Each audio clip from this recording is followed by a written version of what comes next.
Hey, what's up, everybody? BDF44 coming at you with another video. All right, CP3 is back. His fractured finger is healed up, and he's going to be playing for the Phoenix Suns tonight. I believe they said it was against Indiana, but don't quote me on that. But yeah, he's back. What does this mean?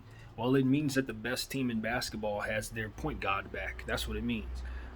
It also means that Campaign is going to have to go back to his regular role, which I just get a little frustrated with when I see players who are better than the role that they're in have these type of opportunities and then have to go right back to the bench.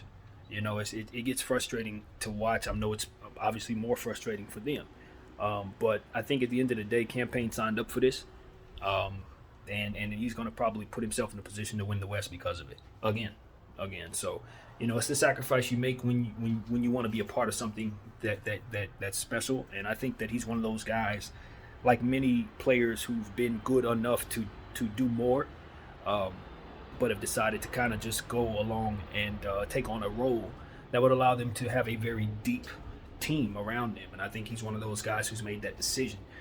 You know, I think he could demand more going forward, though. I think that he's proven, like a guy like Terry Rozier, you know, that's who comes to mind for me, that he can play out from under somebody and still, you know, hold their own for as long as you need them to. They could start in this league, and I think that's what it's about for a guy like Campaign. So, you know, I think he'll still help the team, but I just think it's unfortunate that he's going to have to sit back down and kind of take some steps back in all the production that he's been showing over the last couple of weeks.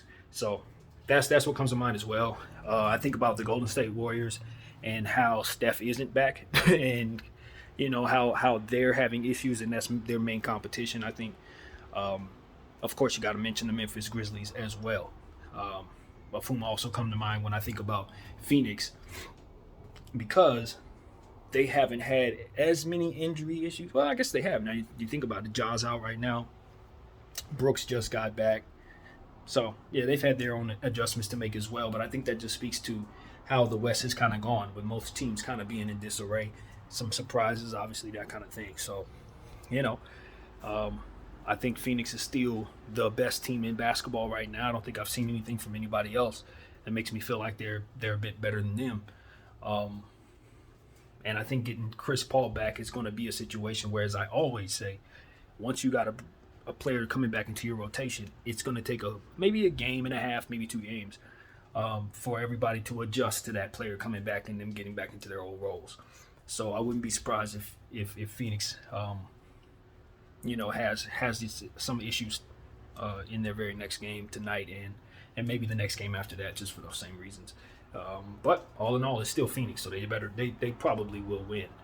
One of the deepest teams out there, so at the end of the day, if you're going to beat them, you want some depth. And I just wonder if some of the other teams outside of those top 3 Western Conference teams are going to be deep enough to really face these juggernauts. So, yeah, CP3 is back.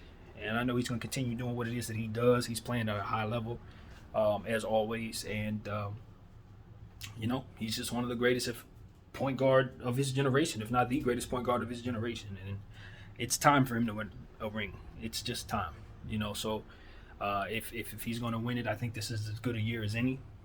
He had a shot at it last year, and I think he has a better team right now than he did last year. So we'll see. We will see. That's what I got for you guys. BDF44. Welcome back, CP3. Peace.